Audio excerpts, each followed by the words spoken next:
Two Tinas and a rock star. Two Tinas and a rock star. Two Tinas and a rock star. What's up? It is Tina R. And it's Tina B. And it's the rock star. And we two Welcome Tinas to and the Two rock star. Tinas and the rock star. Hey. What's up, y'all? What's good? What's What's good? What's happening? good? Tina, how was your week How so y'all? far? Yeah. Well, my week was pretty good. I had a film that we filmed last weekend, and I had a supposed to be filming this weekend, but they pushed it back, and then I got a fashion show at Fins and Feathers. Just booked and busy. You know how your Okay. girl is. Okay. Rockstar, what you got going on? Oh man, just being a rock star out here, living, loving life. About to launch a real do a real big launch for my clothing line. I done be casted in 2 movies. Hey, the Jump Off is an award-winning miniseries. Series, So okay. you know what I'm saying? Like it's been a lot going on. Like booked and busy, booked and busy. I see you got a podcast coming up. I think March something. Yep, I surely do. Okay. So yeah, Yeah, I seen the flyer for that, I so got y'all check that out. I got that in March Madness.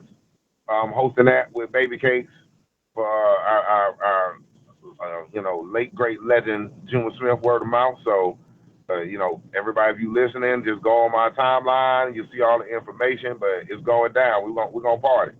All right. That's what's up. Y'all doing y'all thing. Well, y'all know me. I'm always in these streets. I had like 5 interviews last week for the Billboard contest, and Mr. Outley won the Billboard contest. So his Billboard will go up next month in April.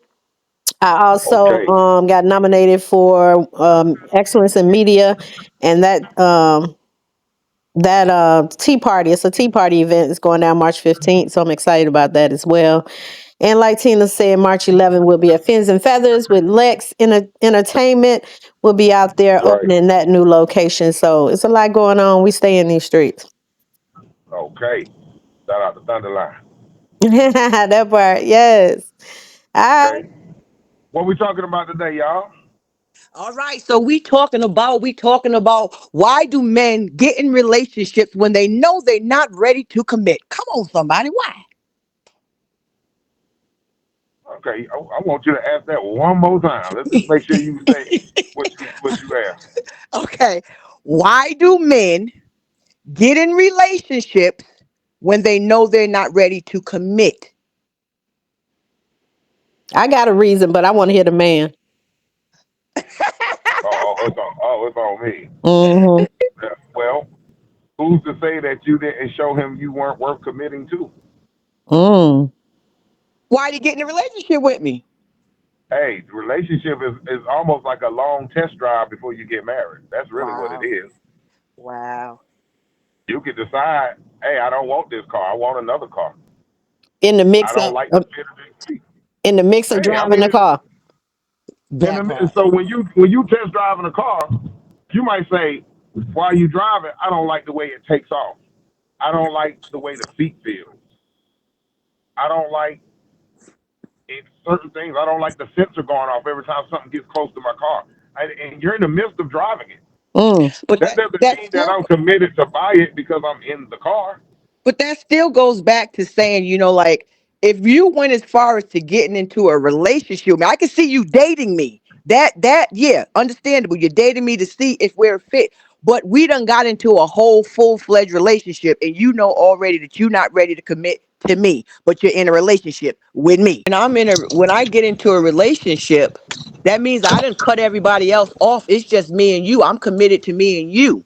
That's a relationship. Dating, if we're dating, I'm dating him, I'm dating him, I'm dating him. So there's no expectations of a commitment. But if we're in a relationship, there's an expectation of a commitment. Anybody that I was talking to or dating, I'm no longer talking to them because I'm committed to the person that I just got into a relationship with.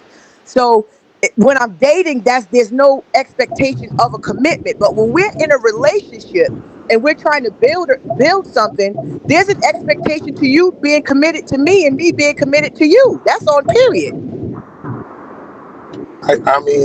I get what you're saying, but it still didn't change what I said in the beginning as to why the problem can't be you as to why he won't commit. Then Because he you're saying a lot about what this man's supposed to do. He's supposed to do. What about the I woman? didn't say What did nothing she about talk what he's about? supposed to do. See, you every time I say something, you take it to the left field somewhere else.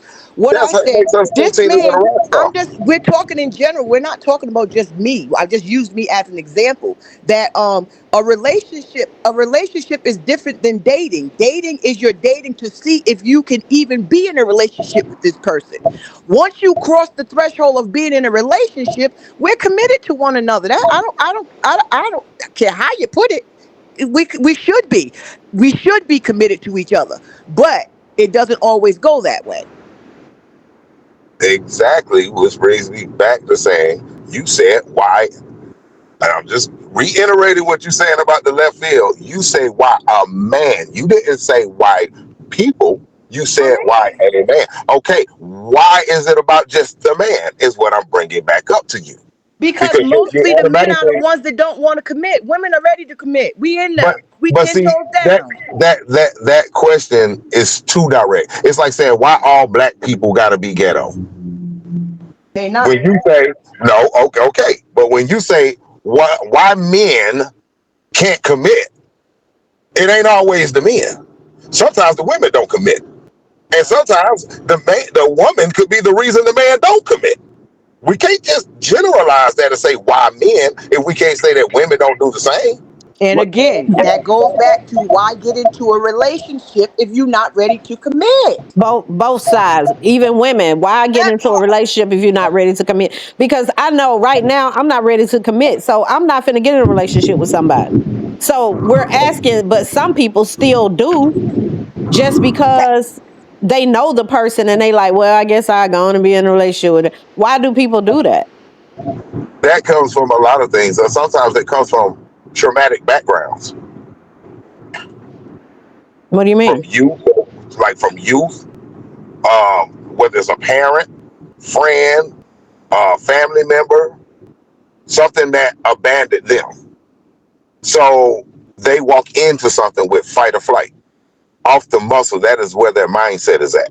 Even after the dating phase, they have been neglected or abandoned or abused somehow so much that even though they're giving it a try, the first little inkling of something they may not like may give them the flight reflex, and they might want to just start moving a different way. That's some people are just trifling like that. I mean, it is what it is. But that Hmm. still has something to do with somebody's genetic and traumatic setup before you met them. They were somebody else before you met them. They had a It's whole true. life, a whole bunch of experiences you probably won't hear for 20 years into the relationship. But these people have other lives that you're trying to intertwine your life with them. But where we go wrong is we try to intertwine a perception. We try to entertain and try to force a perception instead of saying, hey, let's let this roll and see where we go with this. Let's see how this goes. Let's not put planning on this, stipulations on it. And sometimes people's perception disappoints them, and so they're no longer as into it as they were or made you seem to believe. I mean, that's just my take on it. Do you think that women go to the mountaintop before we even climb the mountain? All the time. And do All the you think time. that's because of how y'all treat us? Like Okay, No. explain that. First explain that. Go to the mountaintop. What that mean? that when you meet a guy, you automatically like, oh, we're gonna get married, we're gonna have kids, we got a dog, before Huh? you even enjoy the journey of getting to the top. And smelling the grass, going outside, have a few dates, we just automatically, my man move, don't nobody look at him, don't you look at nobody.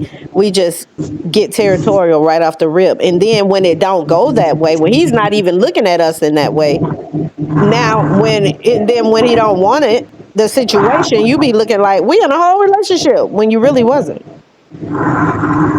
Well, that comes from a lot of that comes from a hurt woman.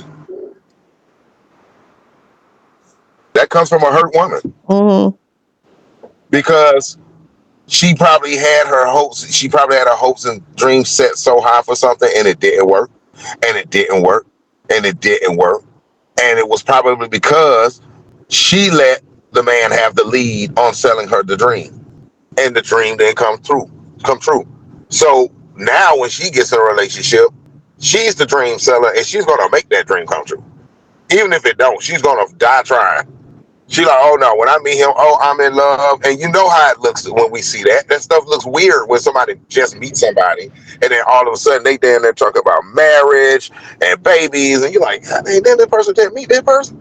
It's Mm. like they're forcing the love because they're so used to not winning with it. So they figure if I control the narrative, then I'm going to get what I want. But that's the only way I'm going to get it is if I'm in control of the narrative. Mm-hmm. Which then in turn goes back to why Tina asked why men can't be committed. Sometimes that scares a man off. And he tries not to hurt her feelings because he cares for her. He might actually love her. But those aspirations are so big and it's so it feels so weird to crush somebody's ambition or dreams about something as big as marriage. You I see what I'm wish y'all saying? could see my face right now. Hey, I can only speak in my perspective now. Okay, but What I mean, how okay, you feel and I then? heard what you said, and sometimes that can be true, but you also have to understand that, you know, when you meet somebody, and this is just what I've gathered in my years of living, that when you meet somebody, you meeting their representative.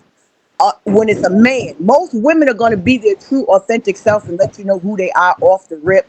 But men have a tendency to show you something different.